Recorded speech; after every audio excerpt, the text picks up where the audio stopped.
نحن الآن في قرية الكنايس التابعة لمجلس قرية بولين تبع مركز كفر الدوار محافظة البحيرة.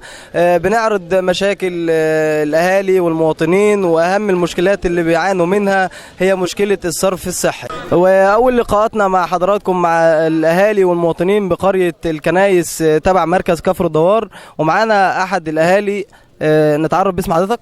عاطف البحيري زحمة. الشيخ عاطف، فضيلة الشيخ عاطف بحيري. طيب حضرتك بتشتكي من ايه يا استاذ عاطف؟ نعم، اول حاجه الصرف الصحي كويس، وبعدين ماده الشرب نفسها مختلطه بالصرف الصحي. تمام ماشي. الناحيه الثانيه المستشفى والمدارس ماشي برضو مهمله من الناحيه الحكوميه كويس. وبعدين الطريق كمان، الطريق من اول اللواء لحد الكنايس ادي شفته الطريق مكسر كويس، اللي عايز يروح مصلحته بتعطل. الناحيه الثانيه عايزين مركز شباب الكنايس، بلد يعني تعدادها يزيد عن 90,000 نسمه، مفيش مركز شباب. ابرز المشكلات اللي بتعاني منها القريه بالخصوص بالذات يعني الطرق الاول، الطرق والوحده الصحيه وماء الشرب والصرف الصحي كويس، والوحده الصحيه. مفيش تعليم عندنا خالص. كل المصالح الحكوميه عندنا يعني السنه على الحاج، السنه حاج المصالح الحكوميه كلها فيها اهمال. احنا عايزين كل المصالح الحكوميه فيها اهمال. يعني ابرز المشكلات يا حاج اللي بتعانوا منها هي مشكله ايه بالظبط؟ الصرف الصحي وماء الشرب. الصرف الصحي وماء الشرب. نتشرف باسم حضرتك؟ عبد السلام المعطاوي. طيب ايه المشكله اللي بتعانوا منها يا استاذ عبد السلام؟ المشكله بالنسبه للتربيه والتعليم عندنا المدرسين اللي عندنا في المدرسه بتاعتنا اخي وابن اخي، مفيش حد غريب، والغريب اللي فيهم بيجي ياخد له شويه لبن شويه جبن من عيالنا وياخد نفسه ويمشي. مفيش تعليم خالص اطلاقا. بالنسبه للوحده برضو نفس النظام، كله تعيين اخي وابن اخي، محسوبيات. مفيش وحده صحيه عندنا اطلاقا خالص. ان نمري حتى لو واحد اتعور في الموقف ورايحين حتى نجيبوا لفه شاش بنص جنيه يقول لك مفيش عندنا الصيدليه ما فيهاش. مفيش وحده اسعاف بتمثل القريه؟ مفيش الكلام ده، مفيش الكلام ده. احنا نطلبه. احنا مش عايزين مدرسين ولا مدرسات في الوحده في المدارس عندنا من اهل البلد. ما يلزموناش اطلاقا، لان هم بيدلسوا على الطلبه بتوعنا، وشغل كله ما ينفعش خالص، ما ينفعش اطلاقا. ما بيشتغلوش يعني؟ ما بيشتغلوش بمعنى صح، ما بيشتغلوش. ده بيمضي لده والتاني بيمضي للتاني وهو كذلك. طب الطلبه بيعتمدوا ايه، على دروس خصوصيه ولا على ايه؟ الطلبه بيعتمدوا على بيوت الناس دي بحالها دروس خصوصيه. بيوت الناس دي بحالها دروس خصوصيه. طيب عند حضرتك اضافه ثانيه عايز تضيفها؟ اضافه بالنسبه للصرف الصحي، بالنسبه للزراعه للجمعيه الزراعيه. ايه مشكله الصرف الصحي؟ مشكله الصرف ما عندناش صرف صحي. احنا عاملينه على حسابنا الصرف الصحي. امين سليمان. اول حاله بتعاني منها القريه نسبه الامراض اللي انتشرت من فيروس سي للفشل الكلوي بسبب الصرف الصحي وشركه مياه الشرب. انت حضرتك لو بصيت جنب منك هنا هتلاقي المواسير بتاعه الشرب اللي داخله للبيوت بتاخد من الصرف الصحي بتاع البلد، ودي اخطر حاجه. دمر الشباب ودمر الناس، وديت اول حاجه المفروض الحكومه تتجه لها اتجاه كامل مع متابعه شركه مياه الشرب. شركه مياه الشرب ما فيش اي واحد مسؤول بيجي من مياه الشرب يجي علشان حتى يشوف المواسير اللي هي داخله. حضرتك انت لو بصيت يمينك هنا هتلاقي المواسير بتاخد من الميه وتدخل على البيوت، والشركات بتاعه الفلاتر منتهزينها فرصه. كل يوم بيجي ناس مسؤولين، عندنا طقم فلاتر 6 مراحل و5 مراحل و4 مراحل، والمرحله بتعمل 3000 جنيه و2000 جنيه، وفي ناس هنا مش لاقيه حاجه، مش عارفه تشرب ميه الشرب. احنا بالنسبه للناس المسنين الكبيره دي خدت حق وضعها، اما احنا المفروض نتجه للاجيال اللي هي من 3 سنين وسنتين علشان يطلعوا حتى بصحه كويسه. دي اول حاجه.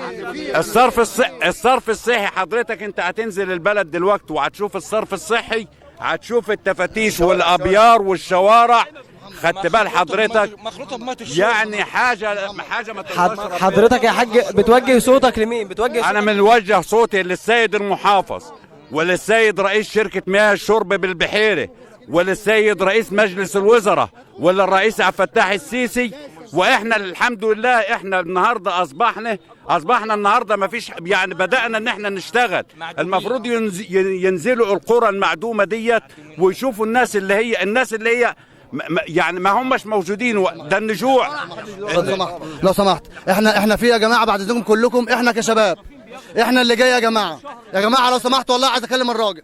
احنا كشباب احنا اللي جاي، احنا عايشين عيشه طين قسما بالله يا ريس، احنا بنعيش عيشه طين. احنا لنا طلب واحد كشباب، شريان حياه لقريه الكنايس، امتداد طريق دولي 2 كيلو، استغاثه للسيد رئيس الجمهوريه عبد الفتاح السيسي. يعني شريان حياه هيبص هيخدم على 600,000 بص شاب.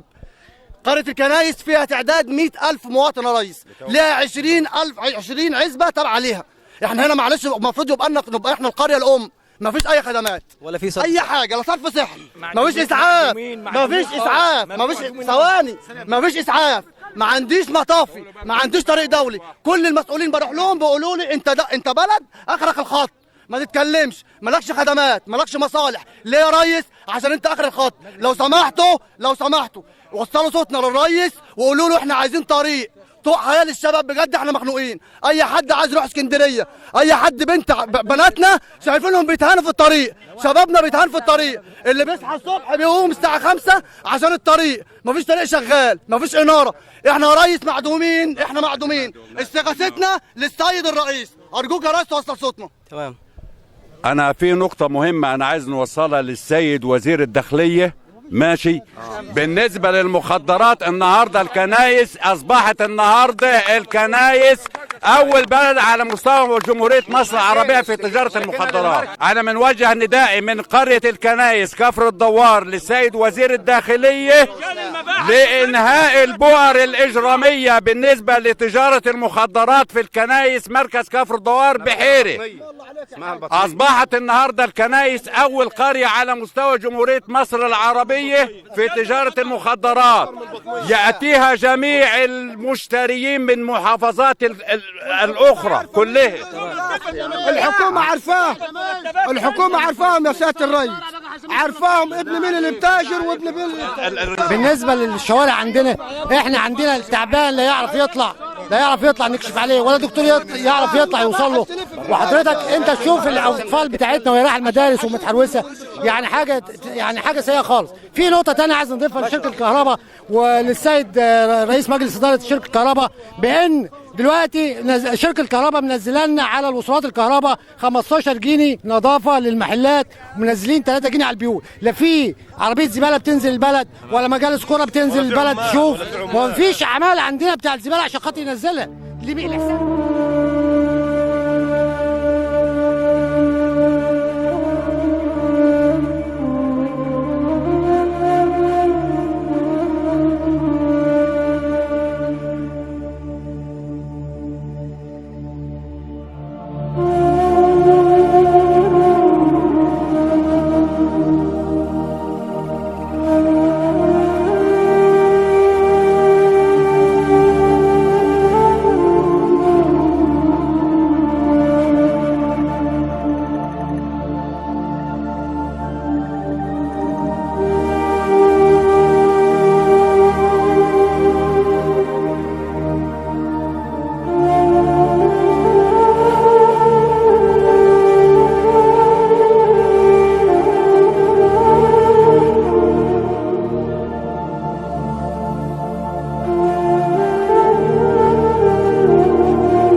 يطلعوا من الدار، ولا عيال عارفه تمشي ولا تروح مدارس ولا يروحوا اي حته.